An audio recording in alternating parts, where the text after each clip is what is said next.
of food, clothing or shelter. So just read it, the letter that we read it out last Friday outside Arsenal. I think it includes a lot of the what went on in the signing of the Vulture Fund Bill, which will allow hearsay evidence to be admissible in court, which overturned a ruling in the appeals court. So, President Michael D. Higgins, in an interview in 2016, you correctly warned of an unregulated global economy where vulture funds can usurp democracy. You also alluded to several forces and phenomena that might pose a threat to democracy and democratic values. You stated that it was difficult to relieve people from poverty, have decent employment prospects, and have people living with a sense of security when there were unaccountable forces. Again in 2016, you posed the question, where do you stand in relation to the idea of having unrestrained, unaccountable vulture funds that affect the welfare of your people? You emphatically answered that question by signing this bill into law. This bill sets out a dangerous precedent in terms of the usurpation of democracy and the independence of the courts. This bill will exacerbate the homeless emergency. You have spoken some fine words in relation to the homeless emergency. Being homeless is not just about being deprived of a roof over your head. It is about being deprived of a sense of belonging, a place within a community, and full participation with a voice in society. Whether that homelessness takes the form of being forced to sleep on the streets and in a doorway and in public parks, or being placed in emergency accommodation with all of the uncertainty that that entails, or having to care for a family in just one room with no access to cooking facilities or outdoor space. Homelessness removes so many of the acts of discretion that define freedom. It grieves me to think of those who are homeless, those on the streets. We can't continue to accept things as they are. I believe we must do something radical to solve the state's homelessness crisis. And then you appeal for a renewed sense of social solidarity in Ireland. These were the words of President Michael D. Higgins. Unfortunately, his actions do not match his words, and obviously homelessness does not grieve him sufficiently to refuse to sign these eviction bills.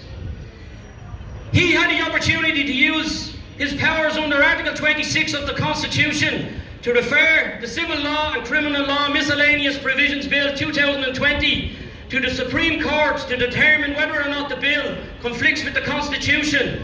He had the option to consult with the Council of State before any consideration was given to the signing of the bill into law. The gravity of this bill to the Irish people demanded no less. This bill will affect hundreds of thousands of Irish citizens who stand to lose their homes, businesses and family farms to vulture funds. Sadly, we have already seen that it is not just the livelihoods of our people that is in danger. In many, many cases, families have already lost their loved ones to suicide because of the stress and pressures placed on these people by vulture funds.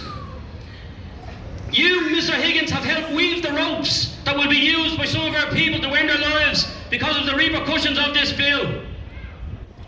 Indeed, you already have the deaths of our people on your conscience, having already signed 2 eviction bills into law. You and this government and the government of this state have sent a clear, unequivocal message to the people of Ireland that the vulture funds will never be allowed to lose, even as in this case, when the courts and the appeal courts rule against them. On the 30th of July 2020, the coalition government of Fianna Fáil, Fine Gael and the Green Party voted in the Oireachtas to overrule a decision made by 3 respected judges of the second highest court of this land. The signing of this bill will ensure that vulture funds can ignore a very significant appeal court determination that occurred on the 2nd of April 2020. It should be noted that the bill passed was disguised as emergency legislation to deal with certain legal issues pertaining to the ongoing COVID-19 pandemic.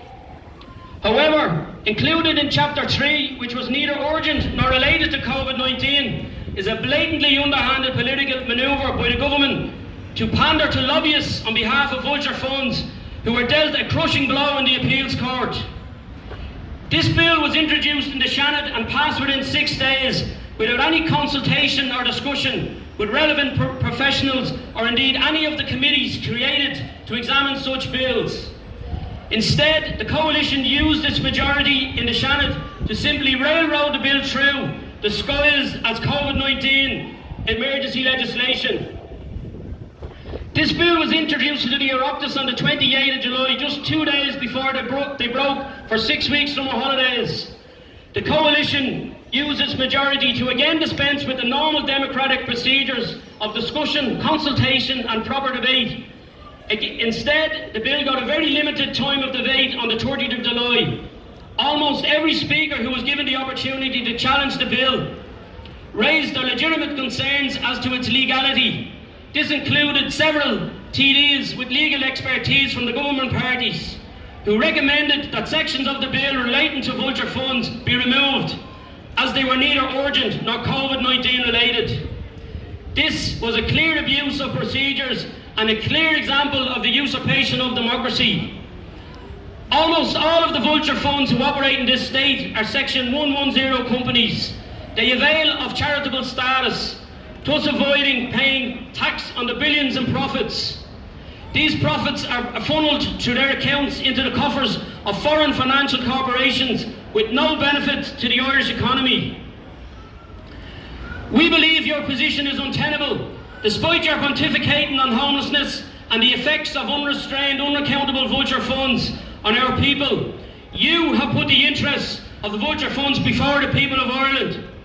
And we, the people of Ireland, demand your resignation. Mr. Higgins, you want to read a walk with?